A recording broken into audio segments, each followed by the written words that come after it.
Pamela Lillian Isley, formerly Dr. Lillian Rose, and more commonly referred to as Poison Ivy, has always been one of my favorite villains. In some comics, she's even more of an anti-hero.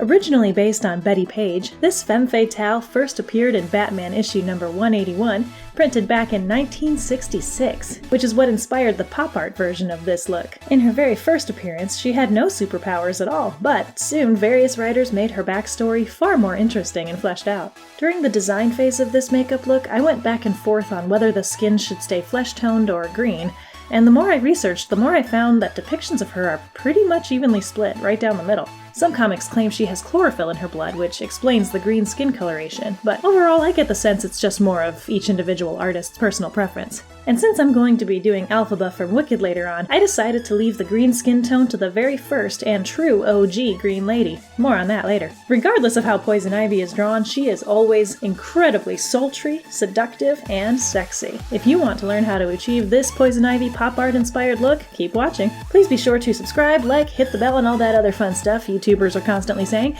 And without further ado, let's do this. To start things off, go ahead and do your usual primer, color correcting, and foundation routine. To make this look more glamorous, I would highly recommend starting with some contouring as part of your base layer. If you're looking for some good videos on contouring, Carly Bible and Lisa Eldridge both have some really excellent videos on this subject, so I'm not really going to spend much time on that today. Look at this epic drop. I try to catch the brush 4 times before it hits the ground.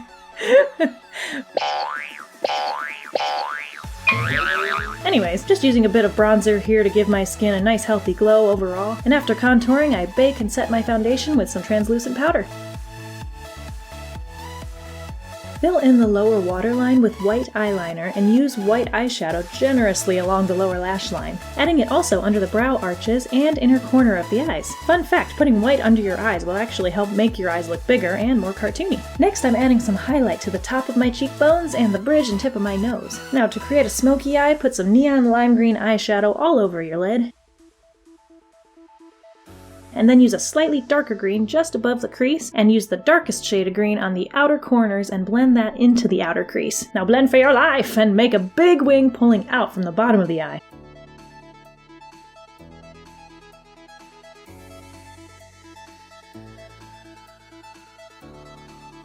Now using white face paint, dramatically line the under eye area and wing it out. Then below that, paint a thin black line and wing that out, using either a liquid liner or a black face paint. I would never ordinarily do this for brows, but since we're going for cartoony here, just paint one solid line on your brows with black face paint and try to avoid any brush strokes. In fact, a quick general note for this whole look, to create more of that pop art / cartoony effect, try to paint all your lines in one fluid swoosh like so, always coming to a very fine tip at the end. Next, I'm painting a thin black line above the green eyeshadow. Word of caution, make sure it dries before you open your eyes if you have hooded eyelids like I do. Then doing my normal eyeliner with a nice big old dramatic wing.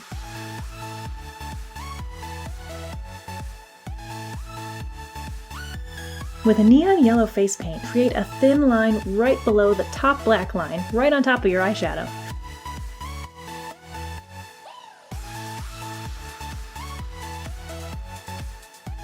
I also decided to paint below the brow arches to make that highlight really punchy. Furrow your brow and trace your natural wrinkles with a black face paint or liquid liner.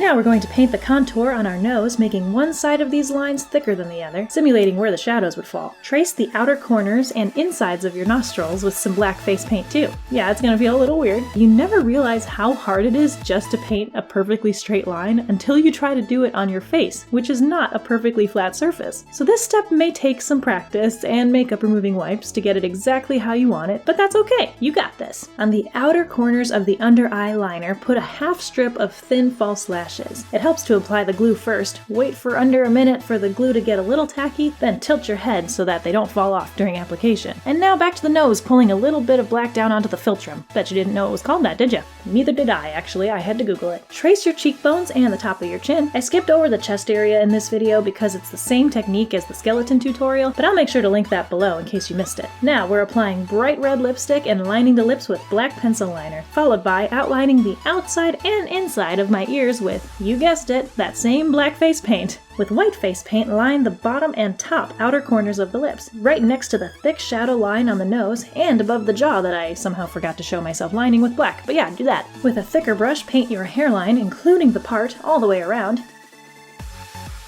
And don't forget to highlight and contour the sweater puppies. Here I use the back end of my brush and the really bright red CreamBlends stick from Mayron, and I recommend dotting selectively so it doesn't end up looking like chickenpox, acne, rashes, or some other skin ailment.